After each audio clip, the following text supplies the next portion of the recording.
Social media पर एक अफवाह फैली थी। कहा जा रहा था कि 8वें वेतन आयोग और नए फाइनेंस एक्ट 2025 के बाद अब पेंशन धारकों को महंगाई भत्ता यानी कि डीए नहीं मिलेगा। अब चूंकि पहले ही लाइन में मैंने स्पष्ट किया है कि यह बात अफवाह थी, तो इसे कतई सच नहीं मानना है। बाकी सरकार ने भी इस मामले में अपना पक्ष स्पष्ट कर दिया है।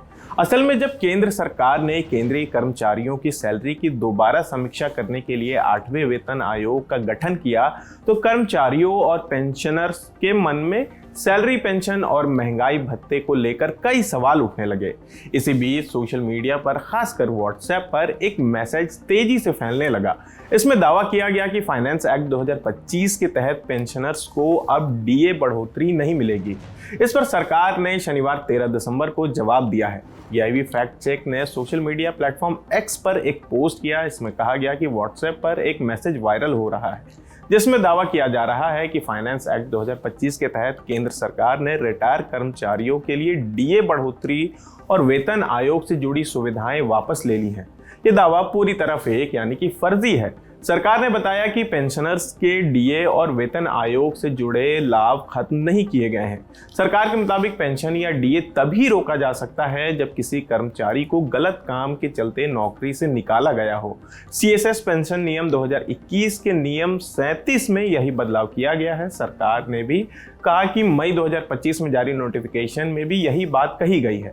सरकार ने लोगों से अपील की है कि सोशल मीडिया पर फैलने वाले ऐसे मैसेज पर भरोसा न करें और किसी भी जानकारी के लिए सरकारी पुष्टि का इंतजार करें।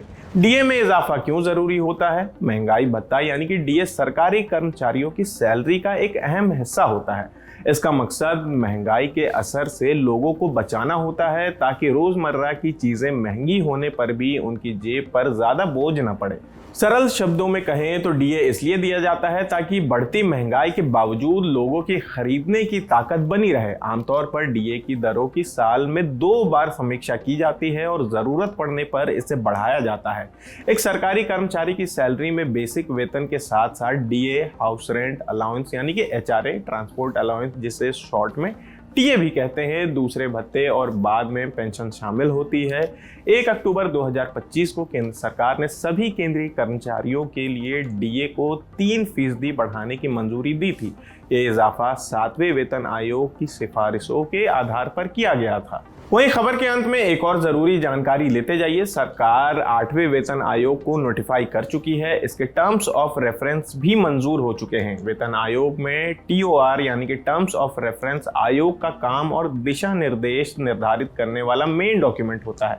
यह तय करता है कि आयोग को सैलरी स्ट्रक्चर, भत्ते, पेंशन, फिटमेंट फैक्टर और रिटायरमेंट बेनिफिट जैसे किन किन मुद्दों पर सिफारिशें देनी है। बहरहाल टीओआर की मंजूरी होने के साथ ही अब आयोग को रिपोर्ट तैयार करने के लिए 18 महीनों का वक्त दिया गया है। मनी कंट्रोल में छपी एक खबर के मुताबिक पिछले कामकाज को देखा जाए तो रिपोर्ट जमा होने के बाद सरकार 3 से 6 महीने का वक्त समीक्षा और अनुमोदन में लेती है। माने इस हिसाब से साल 2027 के अंत या 2028 की शुरुआत तक 8वें वेतन आयोग के लागू होने की प्रबल संभावना है। तो फिलहाल इस खबर में इतना ही। आपकी इस खबर पर क्या राय है हमें कमेंट करके जरूर बताएं। मेरा नाम आसिफ है, कैमरे के पीछे हमारे साथी राहुल हैं। देखते रहिए दी ललन टॉप। शुक्रिया।